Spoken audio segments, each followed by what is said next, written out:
South Korea Seoul की। हमारे hero का नाम है संग जिन वू, जो कि एक हंटर है और उसका रैंक ई है। ई जो कि सबसे लोएस्ट रैंक माना जाता है, यानी हमारा हीरो एक बहुत ही कमजोर हंटर है। हमारा हीरो एक बस में से उतरता है और कहता है, मैं सबसे कमजोर हंटर हूँ। हालांकि मैं खुद भी बहुत ज्यादा शर्मिंदा हूँ कि मुझे अपने आप को एक हंटर कहते हुए शर्म आती है, क्योंकि मैं बहुत ज्यादा कमजोर हूँ और मेरे पास कोई रीजनरेशन एबिलिटीज भी नहीं। मैं जितनी बार भी डंजन के अंदर जाता हूँ उतनी बार जख्मी होकर बाहर आता हूँ और कई बार तो मैं मरते मरते बचा हूँ। एक हंटर का काम अपनी जिंदगी को दांव पर लगाना है, लेकिन मैं फिर भी ये काम करता हूँ, इसलिए नहीं क्योंकि मुझे ये काम पसंद है, बल्कि पैसों के लिए करता हूँ। संग जिन वो एक कंस्ट्रक्शन साइट की तरफ आ रहा होता है, जहाँ पर एक पोर्टल ओपन होता है, जिस पोर्टल में से होते हुए वो एक डंजन में जा सकते हैं। संग जिन वो एक हंटर गिल्ड के साथ काम करता है। संग जिन वो कहता है, अपनी हंटिंग से मुझे जितने भी पैसे मिलते हैं उनसे मैं बड़ी मुश्किल के साथ अपनी बीमार माँ के हॉस्पिटल के बिल्स अदा करता हूँ। मेरे जैसे नॉर्मल इंसान के पास, जिसके पास कोई टैलेंट नहीं, उसे कोई और जॉब नहीं मिलती, इसलिए मुझे एक हंटर बनना पड़ा। कंस्ट्रक्शन साइट का सीन दिखाते हैं। वहाँ पर एक शख्स काफी पी रहा होता है, वहीं पर उसका दोस्त भी आ जाता है। काफी पीने वाला शख्स उसे कहता है, बैग तुम तो काफी अरसे के बाद वापस आए हो, तुम तो एक हंटर नहीं बनना चाहते थे, इसलिए तुम हमारे गिल्ड को छोड़कर चले गए थे।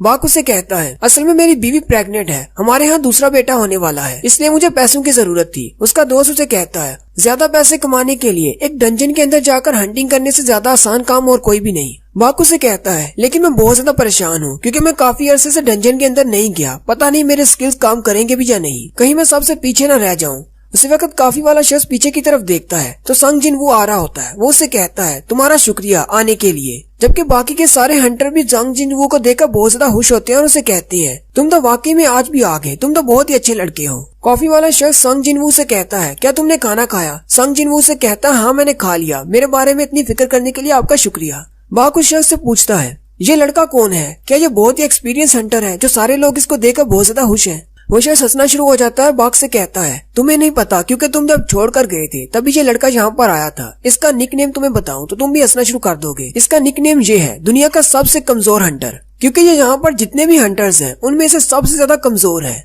वैसे तो इसका रैंक ई है, लेकिन जितनी बार भी ये डंजन में जाता है ये ई रैंक के मॉन्स्टर से भी मार खाकर वापस आता है। बाकू से कहता है, वो हमारी बातें सुन सकता है, वो बहुत ज्यादा करीब है। जबकि संग जिन वो भी उनकी बातें सुन लेता है और कहता है, मैंने इन लोगों की सारी बातें सुन ली, लेकिन मैं क्या कर सकता हूँ, मैं हूँ ही सबसे ज्यादा कमजोर। संग सीधा कॉफी वाले के पास जाता है और उसे कहता है, क्या मुझे एक कॉफी का कप मिल सकता है? वो उसे कहता है, नहीं, सारी कॉफी खत्म हो गई। संग और भी ज्यादा उदास हो जाता है और कहता है, आज तो मुझे कॉफी भी नहीं मिली, आज का दिन तो बहुत ज्यादा बुरा है। उसी वक्त एक लड़की जिसका नाम जूही होता है, वो संग पर चिल्लाना शुरू कर देती है और कहती है, तुम फिर से जख्मी होकर वापस आए हो। संग उसे कहता है, क्या तुम भी हमारे साथ डंजन में जाने वाली हो? जूही उसे कहती है, हाँ मैं भी जाने वाली हूँ, लेकिन मुझे ये बताओ तुम्हारे चेहरे पर ये चोट कैसे लगी? संग उसे कहता है, मुझे नहीं पता, हंटिंग के दौरान शायद मुझे कुछ चोट लग गई। जूही उसे कहती है, अच्छा ऐसा क्या हुआ था हंटिंग के दौरान? फिर वो दोनों बैठ जाते हैं। संग उसे सारी बात बताता है। जूही उसे कहती है, क्या तुम इतने ज्यादा जख्मी थे कि तुम्हें हॉस्पिटल जाना पड़ा? संग उसे कहता है, हाँ, हम लोग ई रैंक के मिशन पर थे और वहाँ पर सारे ई रैंक के मॉन्स्टर थे और मेरी सारी टीम में से मैं ही अकेला था जो बहुत ज्यादा जख्मी हो गया। जूही उसे कहती है, लेकिन ऐसा कैसे हुआ? क्या तुम्हारे पास कोई हीलर नहीं था?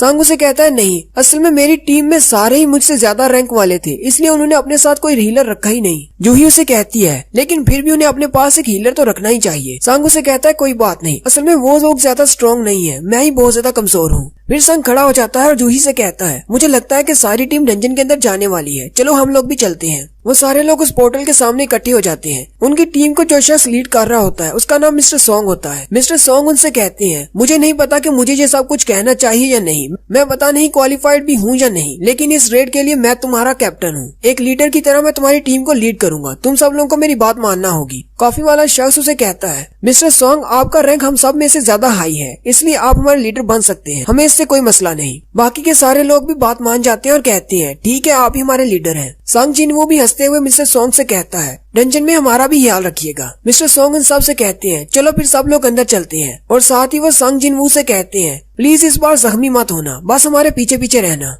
संग जिन वो पोर्टल से अंदर दाखिल होते हुए कहता है, इस बार मुझे अपना बेस्ट देना होगा, क्योंकि मुझे काफी सारे पैसों की जरूरत है। पूरी टीम के अंदर चले जाने के बाद काफी वाले दोनों शख्स बाहर खड़े होते हैं। दूसरा उसे कहता है, तुम किस बारे में सोच रहे हो? पहले वाला उसे कहता है, मैं तो बस संग जिनवू को लेकर थोड़ा सा परेशान हूँ, आज तो मैं उसे काफी भी नहीं दे पाया। दूसरा लड़का उससे पूछता है, वो तो इस ग्रुप का सबसे वीक हंटर है, वैसे इस डंजन का डेंजर लेवल क्या है? दूसरा शख्स उसे कहता है, इस डंजन का रैंक डी है। और साथ ही वो उसे कहता है, मैंने कभी भी संग जिनवू को बिना जख्मी हुए डंजन से बाहर आते हुए नहीं देखा। नेक्स्ट सीन डंजन के अंदर का होता है। जूही जिन्वू के जख्मों को हील कर रही होती है क्योंकि जिन्वू फिर से जख्मी हो जाता है। जूही उसे कहती है, हर बार तुम्हें ऐसे जख्मी होने की क्या जरूरत है? अगर इतना ही मुश्किल है तो तुम ये काम करते क्यों हो? जबकि वहीं पर बाकी के टीम मेंबर बाकी के मॉन्स्टर्स को मार रहे होते हैं। जूही उन सब की तरफ देखती है और कहती है, यहाँ पर सारे मॉन्स्टर्स मर चुके हैं, मुझे लगता है ये रेड खत्म होने वाली है। वो सारे लोग अपने अपने मॉन्स्टर्स को मारने के बाद इकट्ठे हो जाते हैं और अपनी अपनी तारीफ कर रहे होते हैं। जूही जिन्वू से पूछती है, तुम्हारे पास कोई रीजन है? आखिर तुम ये हंटर का काम छोड़ क्यों नहीं देते? जिन्वू हंसते हुए उससे कहता है, मैं सिर्फ मजे के लिए ये काम करता हूँ, अगर मैं ऐसा ना करूँ तो मैं तो बोर होकर मर जाऊंगा। हालांकि अंदर से वो ये सोच रहा होता है, अब मैं जूही को अपनी पर्सनल रीजन तो नहीं बता सकता वरना मैं और भी ज्यादा शर्मिंदा हो जाऊंगा। जूही चिल्लाकर उसे कहती है, अब जल्दी से हंसना बंद करो वरना तुम्हारे जख्म फिर से खुल जाएंगे। मिस्टर सॉन्ग के हाथ में एक मैजिकल कोर होती है। जब भी वो एक मॉन्स्टर को मारते हैं तो उसके अंदर से एक मैजिकल कोर निकलती है। हालांकि सी रैंक के मॉन्स्टर को मारने पर भी उसके अंदर से जो मैजिकल कोर मिलती है वो भी हजारों में बिकती है, लेकिन जिन्वू के लिए सी रैंक के मॉन्स्टर को मारना बहुत ज्यादा मुश्किल है। जिन्वू के हाथ में एक ई रैंक की कोर होती है। जिन्वू कहता है, इतने ज्यादा जख्मी होने के बाद मुझे सिर्फ एक ई रैंक की कोर मिली है जिसके मुझे ज्यादा पैसे नहीं मिलेंगे। हर रोज मैं अपनी जान खतरे में डालकर सिर्फ एक ऐसी कोर हासिल करता हूँ, ये तो बहुत ही कम है। उसी वक्त उनका एक टीम मेंबर उनसे कहता है, यहाँ पर आओ, यहाँ पर एक और रास्ता है, डंजन के अंदर एक और रास्ता है। वो सारे उस रास्ते के सामने जाकर खड़े हो जाते हैं। मिस्टर सॉन्ग उनसे कहते हैं, ये तो डबल लेयर डंजन है, मैंने इसके बारे में सुना था, आज पहली बार देख रहा हूँ। मिस्टर सॉन्ग अपने हाथ पर एक फायर बॉल बनाते हैं और उसे उस केव के अंदर फेंकते हैं जिससे रोशनी होती है और वो केव काफी ज्यादा लंबी होती है। मिस्टर सॉन्ग सारी टीम से कहते हैं, मेरी बात सुनो, अभी तक इस डंजन का दरवाजा बंद नहीं हुआ, इसका मतलब डंजन का बॉस अभी जिंदा है और मुझे लगता है शायद बॉस इस केव के अंदर है। वैसे तो हमें अपने गिल्ड वालों से राब्ता करना चाहिए और उनके ऑर्डर्स का वेट करना चाहिए, लेकिन अगर दूसरे हाई रैंक के हंटर्स यहाँ पर आ गए तो हमें तो बहुत ज्यादा नुकसान हो जाएगा। क्यों ना हम लोग खुद ही जाकर उस बॉस को मार दें। मुझे पता है कि ये मिशन बहुत ज्यादा डेंजरस होने वाला है, तो क्यों ना हम लोग वोट करें। वोट्स में जो भी रिजल्ट निकलेगा उसके बाद कोई भी कंप्लेन नहीं करेगा। अगर वापस जाना हुआ तो वापस जाएंगे, अगर अंदर जाना हुआ तो अंदर जाएंगे। काफी सारे लोग अंदर जाने का कहते हैं जबकि कुछ लोग वापस जाने का कहते हैं। उनकी टीम में टोटल 17 लोग होते हैं, 16 में से 8 कहते हैं हमें अंदर जाना है, जबकि 8 कहते हैं हमें बाहर जाना है। बाहर जाने वालों में जूही भी शामिल होती है, वो भी कहती है कि मुझे अंदर नहीं जाना। सबसे लास्ट पर जिन्वू बच जाता है। मिस्टर सॉन्ग जिन्वू से कहते हैं, अब तुम बताओ हमें किस तरफ जाना है, तुम्हारे वोट पर डिपेंड करेगा हमें बाहर जाना है या अंदर जाना है। सॉन्ग के हाथ में उसका एक ही मैजिकल कोर होता है। सॉन्ग कहता है, मेरे पास ज्यादा पैसे नहीं है और बहुत ही जल्दी मुझे अपनी बहन को कॉलेज में दाखिल करवाना है और मेरी बीमार माँ के हॉस्पिटल के बिल्स भी बढ़ते जा रहे हैं। जिन्वू उनसे कहता है, मैंने फैसला कर लिया, हम लोग अंदर जाएंगे और बॉस को मारेंगे। फिर वो सारे लोग उस केव के अंदर चले जाते हैं। काफी देर चलने के बाद वो कहते हैं, यहाँ पर तो रास्ता खत्म ही नहीं हो रहा, काफी देर से हम लोग चल रहे हैं। वो आपस में बातें कर रहे होते हैं और कहते हैं, एक बॉस को मारने के बाद 1 ही घंटे के बाद पोर्टल बंद हो जाता है और हमें यहाँ पर चलते हुए 40 मिनट हो गए हैं। अगर हम बॉस को मार भी देते हैं तो हमारे पास बाहर निकलने के लिए ज्यादा वक्त नहीं बचेगा। जिन्वू जूही से कहता है, मुझे माफ कर देना, मेरी वजह से तुम्हें यहाँ पर आना पड़ा। अगर मैं यहाँ पर आने के लिए वोट नहीं करता तो हम सब लोग बाहर चले जाते। जूही उसे कहती है, तुम्हें परेशान होने की जरूरत नहीं, मैं बिल्कुल ठीक हूँ। जिन्वू से कहता है, क्या तुम वाकई में ठीक हो? जूही बहुत ज्यादा गुस्सा हो जाती है और उसे कहती है, अगर मैं सच कहूँ तो मैं बिल्कुल भी ठीक नहीं हूँ, तुम्हारी वजह से मुझे यहाँ पर आना पड़ा। ये मिशन बहुत ज्यादा डेंजरस है, तुम्हें जरा सा भी अंदाजा है मैंने अपनी कितनी ज्यादा हीलिंग पावर को इस्तेमाल कर दिया तुम्हें हील करने के लिए, और तुम फिर से बॉस से फाइट करने के लिए यहाँ पर आ गए हो। अगर तुम जख्मी हो जाते हो तो मैं तुम्हें कैसे हील करूंगी? जिन्वू कहता है, मैं तो सिर्फ इसी की वजह से अभी तक जिंदा हूँ क्योंकि ये एक बी रैंक की हीलर है और ये हमेशा फ्री में मुझे हील करती है। जिन्वू जूही से सॉरी कहता है। जूही उसे कहती है, मुझे तुम्हारी सॉरी नहीं चाहिए। फिर जूही शांत हो जाती है और जिन्वू से कहती है, अगर तुम्हें मुझसे माफी ही मांगनी है तो क्यों ना तुम मुझे खाना खाने के लिए अपने साथ ले जाओ। जिन्वू उसकी बात सुनकर शर्माना शुरू कर देता है। जूही उसकी तरफ देखती है और उसे कहती है,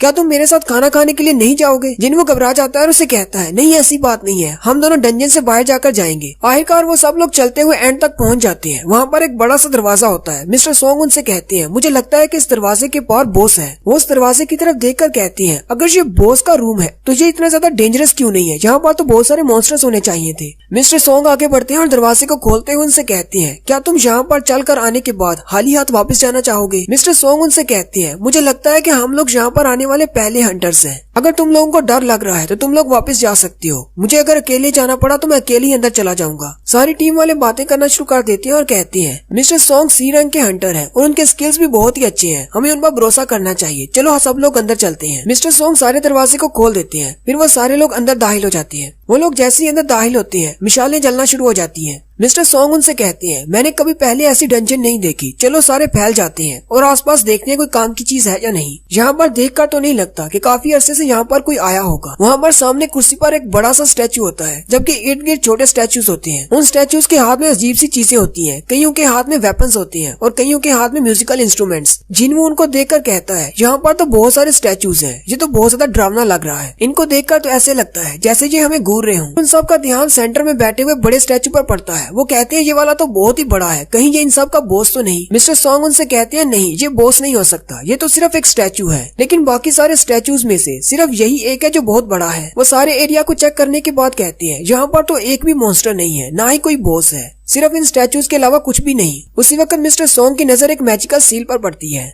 मिस्टर सॉन्ग उस मैजिकल सील को भी देख ही रहे होते हैं कि उनकी टीम का एक बंदा उनसे कहता है, मिस्टर सॉन्ग जहाँ पर आए, इस स्टैचू पर कुछ लिखा हुआ है। वो सारे लोग उस स्टैचू के सामने जाकर खड़े हो जाते हैं। उस स्टैचू के ऊपर कुछ लिखा होता है। मिस्टर सॉन्ग उसको पढ़ना शुरू करते हैं। उसके ऊपर हेडिंग में लिखा होता है कार्थीनोन टेम्पल्स कमेंडमेंट्स। वहाँ पर टोटल 3 कमेंडमेंट्स होती है। सबसे पहली होती है लॉर्ड की पूजा करो, दूसरी होती है लॉर्ड की तारीफ करो और तीसरी कमांडमेंट होती है कि अपनी वफादारी को साबित करो। उसी वक्त जूही जिनवू से कहती है, उस तरफ देखो, वो बड़े वाले बॉस की आंखें हिल रही हैं। मुझे लगता है शायद वो हमारी तरफ ही देख रहा है। जिनवू से कहता है, तुम्हें बस कोई वहम हो गया है, वो सिर्फ एक स्टैचू है। उसी वक्त जिनवू को कुछ महसूस होता है। जिनवू कहता है, अचानक मुझे डर क्यों महसूस हो रहा है। मिस्टर सॉन्ग जो कि अभी भी वो पढ़ रहे होते हैं, वो कहते हैं इन कमेंडमेंट्स के नीचे लिखा हुआ है अगर कोई इन तीनों कमेंडमेंट्स को फॉलो नहीं करेगा तो वो इस कमरे से जिंदा बाहर नहीं निकल पाएगा। और साथ ही दरवाजा बंद हो जाता है। दरवाजे के बंद होते ही सारी टीम घबरा जाती है और कहती है, अब हम लोग क्या करेंगे, दरवाजा तो बंद हो गया, हम लोग बाहर नहीं जा सकते। उनमें से एक बंदा कहता है, तुम सब लोग तो बस ऐसी बकवास कर रहे हो, ये तो कुछ भी नहीं, मैं अभी जाकर दरवाजा खोलता हूँ और बाहर जाता हूँ। बॉस का खजाना या जो कुछ भी है वो तुम लोग रख सकते हो, मैं वापस जा रहा हूँ। वो जैसे ही जाकर दरवाजे को हाथ लगाता है, मिस्टर सॉन्ग चिल्लाकर उसे कहते हैं, दरवाजे के हैंडल से दूर रहो। उसी वक्त एक स्टैचू हिलता है और उसके हाथ में एक बड़ा सा कुल्हाड़ा होता है। वो शख्स को मार देता है और उसे मारने के बाद वो स्टैचू फिर से अपनी जगह पर खड़ा हो जाता है। अपनी टीम के एक बंदे के मरने के बाद बाकी के टीम मेंबर्स बहुत ज्यादा डर जाते हैं और कहते हैं, क्या हमें इन सारे स्टैचू से फाइट करना होगी, ये तो बहुत बड़े हैं। जूही और जिनवू भी बहुत ज्यादा घबरा जाते हैं। जूही जिनवू से कहती है, अगर वो वाला स्टैचू हिल सकता है तो इसका मतलब बॉस का स्टैचू जो मैंने अभी देखा था उसकी आंखें वाकई में हिल रही थी। और यहीं पर हमारी फर्स्ट एपिसोड का एंड होता है। एक्सप्लेनेशन अच्छी लगी हो तो कमेंट करके जरूर बताएं। चैनल को सब्सक्राइब कर दे, वीडियो को लाइक और शेयर कर दे। शुक्रिया।